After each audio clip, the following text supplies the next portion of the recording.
Hello guys, welcome to Let's Play Air Tycoon Online 2, Episode 7. Today's a pretty fun episode because I want to talk about how real-life airlines compare to Air Tycoon Online 2 airlines, because there's a lot of differences, especially when it comes to the hub and spoke versus point-to-point models of airline travel. So, first of all, in Air Tycoon Online 2, there's absolutely no transfers, which inherently makes the hub and spoke model less efficient, much less efficient, and basically impossible. Um, Meanwhile, what's it called? Uh, additionally, not even additionally to people not knowing how to transfer in this game, people don't really tend to care about the timings of flight at all. Where in real life, it's somewhat important. People really do want to sometimes travel like on a particular day, and one of their focuses will be getting there as fast as possible. And this tends to cater to business travelers. So, travelers who have business to do or something like that, their main goal is just to get from one place to another as fast as possible at certain times. Meanwhile, tourists really just want to get somewhere as cheaply as possible by comparison. So, how hub and spoke models work in real life is basically for a regular route which probably shouldn't have enough demand to be flown. For example, Milwaukee to Paris, for example, you would fly to a hub, maybe Milwaukee to New York, and then you could make the transatlantic flight to London or something. So this would be how a real hub and spoke model works. Um, and additionally to that, all the flights arriving at certain airports would arrive about the same time. For example, at the New York hub, all the airplanes, all the regional air flights to New York would try and arrive within, a 1 hour, 2 hour period. This means, transferring passengers don't have to wait very long. Um, but this does create, some complications. All the routes are different lengths away. For example, New York to Indianapolis is not as far as New York to Pittsburgh. And because of this, a lot of the flights will end up spending a lot of time on the ground. And because of the time on the ground, it's wasted time and it's wasted money. This is especially a big problem when flying to South America and Australia because they're both so far away and so remote from anything else that airplanes there end up spending a lot of time on the ground. And any time an aircraft spends on the ground in real life, especially, is completely wasted money, as it is in Airline Tycoon Online 2, which is why, of course, all of us always run the maximum number of schedules possible. Now, as I said earlier, basically the goal of having all the aircrafts arrive at, the hubs at within a certain time period is that transferring passengers don't have to wait very long. Um, and this tends to waste money and be very complicated to schedule. Additionally, because all the airplanes are arriving at your airport at one time, your facilities at the airport have to be bigger and more expensive. Um, you'll need more ground staff. You'll need more offices and slots or whatever because all your aircraft are arriving at the exact same time. And not only not only that, I can't remember the last point, but oh yeah, you'll have multitudes of different kind of aircraft in your fleet because of course you'll want a large, long-range aircraft between your hubs, and you'll want small regional flights between your for your regional flights. And what this means is you have to train all your staff for different things, which increases training time and generally makes things complicated. This is why hub and spoke airlines are never budget. And all the budget airlines run a different system, which is point to point. And it's interesting in this game, uh, because tourist travelers don't necessarily really care about the price you charge if it's the only route, because of course they can't transfer. You run the same model as a budget airline with every exception except you charge the maximum price possible. Um, I'm in my competition tab by accident. Like yeah, basically you do every aspect of in Air Tycoon Online 2, you do every aspect of a real life budget airline except you charge the maximum price possible. So how do budget airlines even work in real life then? Basically, in real life for a budget airline to work, Of course, it's very complicated to, run an airline and actually be profitable with three times less, is you stick to a lot of things. You only buy one kind of aircraft as to reduce maintenance and training costs. You don't operate out of the main airport because the main airport is expensive as hell. For example, London Heathrow is far more expensive than Gatwick as it's very contested. For the hub and spoke airlines, there's only so many flights which would come in and out of it. So a budget airline would simply operate out of Gatwick, or, for example, in some certain cities, they would entirely basically own all the demand for a second airport, meaning they have huge negotiating demands and can simply basically get any deal they want out of their airport. So they lowering expenses a lot in airports, which is not too big of a deal in this game. But what is a big deal is they operate point to point. And not only do they operate point to point, for certain destinations, they might only offer a few schedules a week. For example, they could run Paris to Zagreb, but only fly it with a 737 three times a week.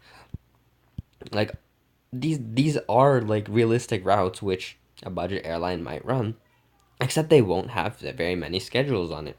And simply enough, that plane will just fly from, for example, here to Paris, and then from Paris to here, oops, and then from Paris to here, and then from here back to Paris, and then Paris to here, and so on and so on and so on. Basically, a single airplane may fly to many different destinations and many different cities in a game, or in a single day.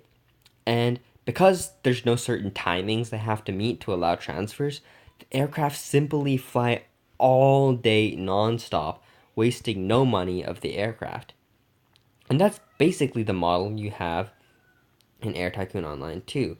Oh yeah, and additionally, they all run smaller aircraft because of course a point to point flight between, you know, a city like, for example, Charlotte and Kansas City will not be a very big demand. Um, but if you only fly a few schedules a week with a small aircraft, that aircraft will certainly be full. We're not flying a single empty seat because a single empty seat is wasting money. And basically, these are just the ideas we transfer over to Air Tycoon Online too. We're already told how much demand a route has by the business and tour numbers, so we just simply have to find out the biggest business and tour numbers to connect with direct flights.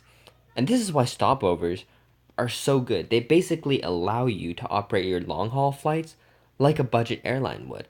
You know, we'll use our airplane to fly to two destinations instead of a single one, and it'll half the number of schedules, so it's easier for the aircraft to be full. This is why stopovers are fantastic because it allows you to operate closer to the model of a real life business airline. And I think this is really useful information because it'll help a lot of players who might, understand the hub and spoke model and why that works and carry it on over to the point to point model, which is the ideal model you should be using in Air Tycoon Online too, in order to grow your company huge. Of course, I've mentioned before how I don't particularly like the 747 because it's too big to run on basically any point to point flights, and there is no transfers in this game, so all flights are point to point flights. That makes the 747 really hard to use unless you're using a stopover route, in which case, I have about, when your company gets this big, it's pretty fun to have, like 40 747s, just for fun, to see how much money you can make on, your stopover flights. Um, as you can see, Barcelona to Bangkok is my number one route right now. So the 747s make, vastly different profit based on whether it's an uptick or a downtick, depending on the month of the year. Like, as you can see, when they're at maximum profitability, we're peaking around 10 million, which is really, really cool. Um, like 10 million from one half of a stopover is fantastic because the other half of the stopover is making a similar amount. What's my least profitable 747? Let's find it right here. 5 point something K. That's not bad at all. 5.6K on a downtick. I mean, like, the entire plane itself is still making about 10K. So that's fantastic. Oh yeah, another aspect I forgot to talk about the hub and spoke model is hub and spokes, of course. Hub and spoke airlines tend to use the major airports in a city, Um, and because it's their hub, they need a lot of slots and a lot of facilities at the expensive airports, which is of course at a huge expense. And because most of your, to fill your, fat routes, you need a lot of demand, which comes from multiple cities, which means you need to run two flights. You need to pay the airport expenses twice. Basically, there's a large landing and takeoff fee in real life at airports, and oftentimes, if you're running a hub and spoke, you have to pay it twice, especially at your hubs, which is why, like a British Airlines flight, for example, will be maybe three times more expensive than a Ryanair flight. Um, I got most of the information I'm talking about from a really, really good channel called Wendover Productions, and I'd recommend that anyone who has, like a basic but interest in airline economics to watch his videos on airlines, because I really find them very enjoyable, especially from someone who doesn't have much understanding of airline economics, just the way Air Tycoon Online 2 works. And I'm starting to make connections between real life point to point and this game's point to point models because they're actually very, very similar. Um, Basically, your goal is really just to what's it called? Satisfy the demand of smaller routes. Because you can just leave the bigger routes to the people who are trying to emulate uh, hub and spokes, while you mop up all the little long and skinny routes, of which there are nearly infinite in this game. Um, Basically, what I mean by long and skinny is a long range route with low demand. Now, previously in real life, that wasn't even possible to run long range routes with low demand because there were simply no aircraft which could fly that far efficiently. Meaning like low fuel cost and like being small and all that things. So the low demand where aircraft can actually fill up. But thanks to the Boeing 787 and new like long like proper long haul planes which are designed to be small, whereas previously long haul planes were all designed to be larger, like A340, A330, 777, Boeing 747, all very large aircraft designed for long haul. And the 787 was really the first smaller aircraft designed for long haul, which really allowed small long haul routes to become a legitimate possibility for airlines to run. Point to point was always a better model for the passenger because there's no transfer time or anything like that. Um, and you don't need to pay anyone to transfer your luggage or any complicated ticketing systems. Like all of these things are a benefit for the passenger, and now that it's economically viable for airlines too, we're getting a lot of long haul like budget airlines basically popping up too, which is really, really cool. Um, and what's it called? Basically, in this game, it's possible from a much earlier time because fuel expenses are not really like hampering you down too much. Um, and for some reason, planes like the Illusion 62M allow you to run long and skinny routes from a very, very, very early date and be very profitable actually, despite the high fuel cost of the aircraft. It doesn't seem to be a very big deal. For some reason, we're able to run long haul uh, long haul flights with a pretty basically a budget airline model, except charging maximum prices because in this game tourists don't seem to care about the price.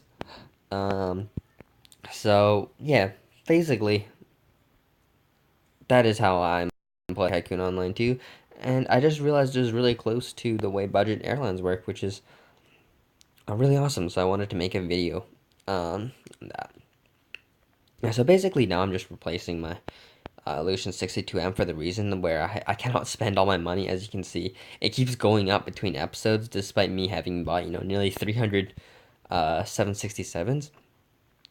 So basically I'm just gonna try and get all of my 767s replaced, all my Illusion 62Ms as 767s. Not because their lifeline is up or something. Usually I'd prefer to replace aircraft only once their lifeline has completely expired.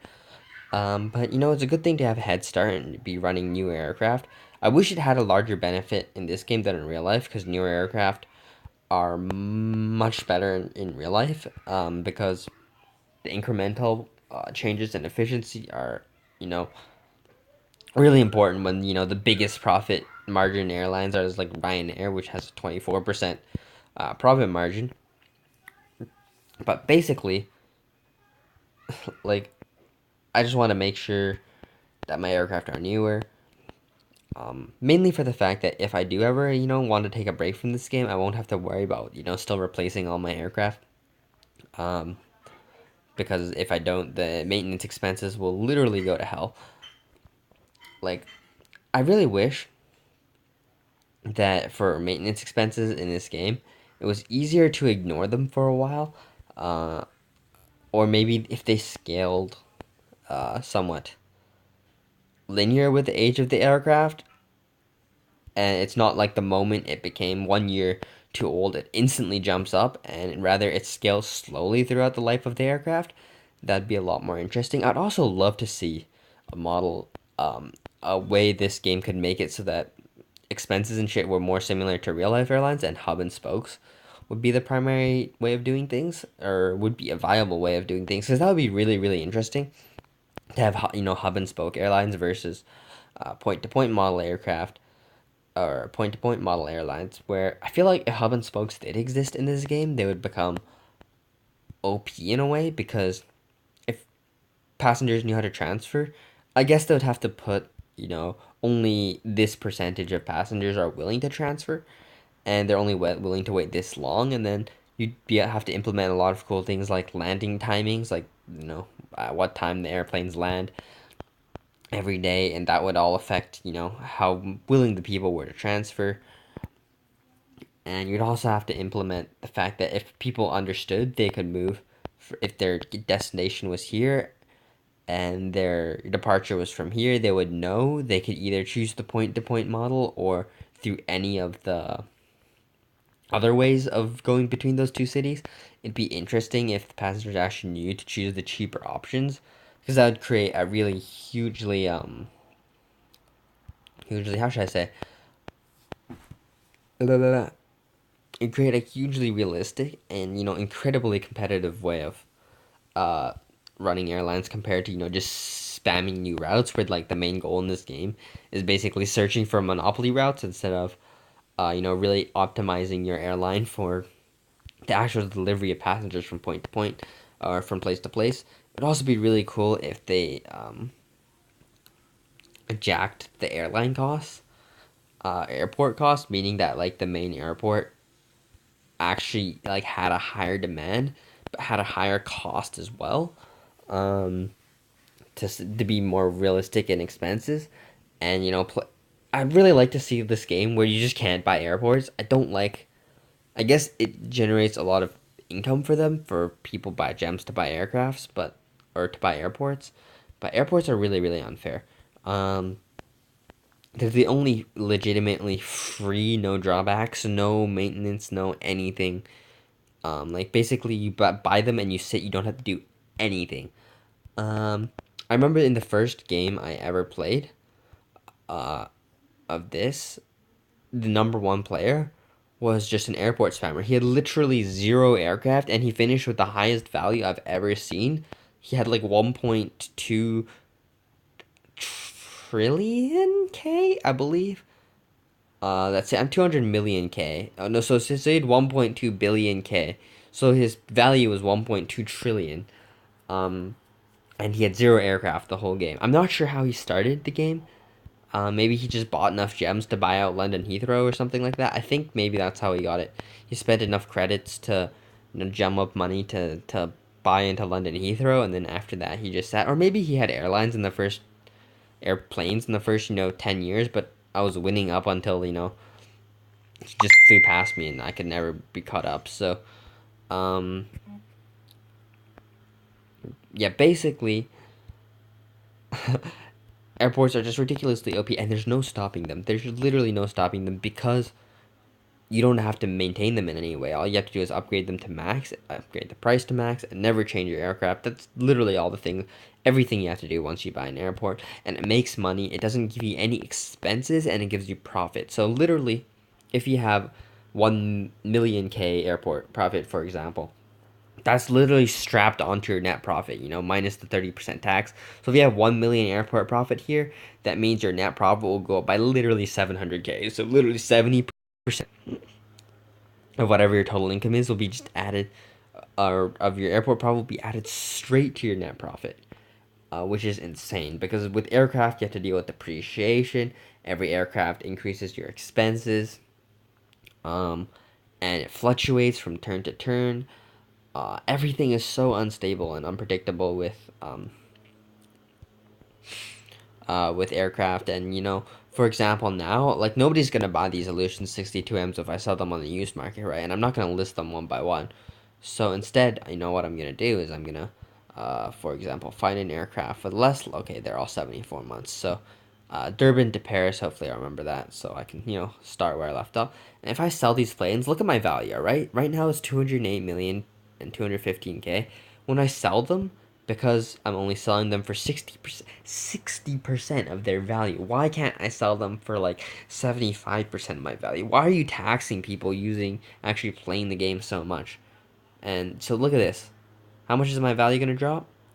My value dropped by almost 400K straight up because I sold those aircraft at only 60% of their value, which is why you really want to run your aircraft to the end of their life.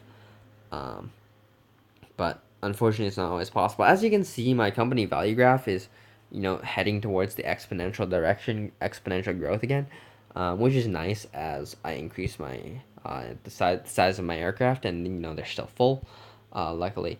So before I leave off today, it's been a pretty long episode, but I've had fun recording it. So I want to just look at some of my random routes in here and see how much they're making, because I'm curious. Because right now is, of course, a downtick. So the first thing I notice is decrease the size of my first class. I'm charging less on it, and it's making less, so that's pretty interesting. Let's see if that's consistent throughout all my aircraft, because I know I made my first class smaller recently. Yes, but it seems my for routes which are not full, yeah, it definitely seems like my business and first class are too big, which is the only drop in occupancy I really see here. Economy class seems to be doing the best. So a route like this is still completely full, which shows that this route, for example, has very high demand. Um, let's see how these are all doing. Ooh, this one's struggling. I don't know why. Um, ooh, that's really, really bad. Why is that? Is the airports there red? No, it is not. Okay.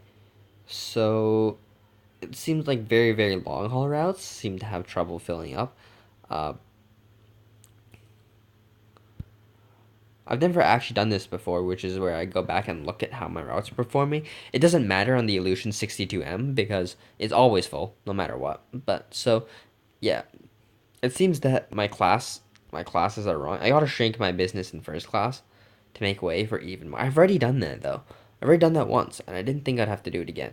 Um, yeah, it seems that consistently things that drop occupancy is not my economy class. My economy class is doing fine. It's my business and first class. So I guess looking at this, I'm just gonna have to shrink my business in first class a lot. Um, yeah, and a lot to make it better. Um, yeah, every single time, like 168, 68. Is it actually that too big by that much? Like, holy damn. I noticed when the route has two cities of more similar size, uh, the the the business and first do much better. Like for example, Wuhan is a bigger than city than a lot of the ones I was looking at before, and there's a lot more business travelers. So, as it seems for me, if you connect a really large city to a really small city, um, example Atlanta to Edinburgh, gonna seem to struggle in the business and first class. Whereas you connect a big city to a not so small city like Sanya, they don't do as bad. They don't do great still, but they don't do as bad. I'm not sure how the business value affects the number of business travelers. I haven't noticed a direct connection yet. which is obvious enough for me to like really say, hey, that's a certain thing. Now let me just look and see if I can find some cities of actually like comparable. Ooh, I had to Barcelona. Uh, no, these ones only have 70% occupancy, which is interesting. Maybe there's no correlation at all between the sizes of the cities and the occupancy of the premium classes. Well, that's too bad. I guess in my future 747, 767s, if I remember, gotta shrink that business class and first class a bit. But anyways, hope you guys enjoyed this episode, and I will see you guys next time.